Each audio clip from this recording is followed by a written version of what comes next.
ജമ്മു കാശ്മീരിലെ കത്വയിൽ സൈന്യവും പോലീസും ചേർന്ന് നടത്തുന്ന ഓപ്പറേഷൻ തുടരുകയാണ്. ഭീകരർ ഒളിച്ചിരിക്കുന്ന സ്ഥലം സൈന്യം വളഞ്ഞിരുന്നു. 5 ദിവസമായി നടക്കുന്ന ഏറ്റുമുട്ടലിൽ 3 ജെയ്ഷെ മുഹമ്മദ് ഭീകരരെ വധിച്ചു. 3 ജമ്മുകാശ്മീർ പോലീസ് ഉദ്യോഗസ്ഥർ വീരമൃത്യു വരിച്ചു. അനൂപ് ദാസ് കൂടുതൽ വിവരങ്ങളുമായി ചേരുന്നുണ്ട്. അനൂപ്, ഇപ്പോഴും ഈ ഓപ്പറേഷൻ തുടരുകയാണല്ലേ? അതെ രാജീവ്, കഴിഞ്ഞ കുറച്ചൊരു 3-4 മാസം എടുത്ത് നമ്മൾ നോക്കിക്കഴിഞ്ഞാൽ ഇത്രയും ദിവസങ്ങൾക്കിടയിൽ അല്ലെങ്കിൽ മാസത്തിനിടയിൽ വലിയൊരു ഏറ്റുമുട്ടൽ നടക്കുന്ന സമയമാണിത്. 5 ദിവസമായി ഏറ്റുമുട്ടൽ തുടരുന്നു. ഹീരാനഗറിൽ ആദ്യ ദിവസം കഴിഞ്ഞ ഞായറാഴ്ച വൈകിട്ടോടുകൂടി ഒരു കാട് പ്രദേശത്ത് ഭീകരരെ കണ്ടത് വൈകിട്ടാണ്.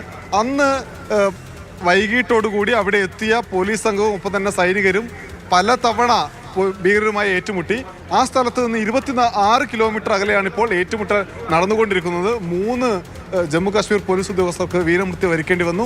3 ഭീകരരെ കൊലപ്പെടുത്തിയിട്ടുണ്ട്. പക്ഷേ ഈ മേഖലയിൽ 3 ഭീകരർ കൂടി ഉണ്ട് എന്നാണ് സൈന്യത്തിൻ്റെ അറിവ്. ഇതനുസരിച്ചുള്ള ഇടപെടലാണ്, ഏറ്റുമുട്ടലാണ് നടന്നുകൊണ്ടിരിക്കുന്നത്. എന്തായാലും കൂടുതൽ സൈന്യം സംഭവ സ്ഥലത്തേക്ക് തിരിച്ചിട്ടുണ്ട്. ഇനിയും കുറേ സമയം കൂടി ഏറ്റുമുട്ടൽ തുടരുമെന്നാണ് വിവരം. ശരി, അനൂപ് ദാസാണ് വിവരങ്ങൾ നൽകിയത്.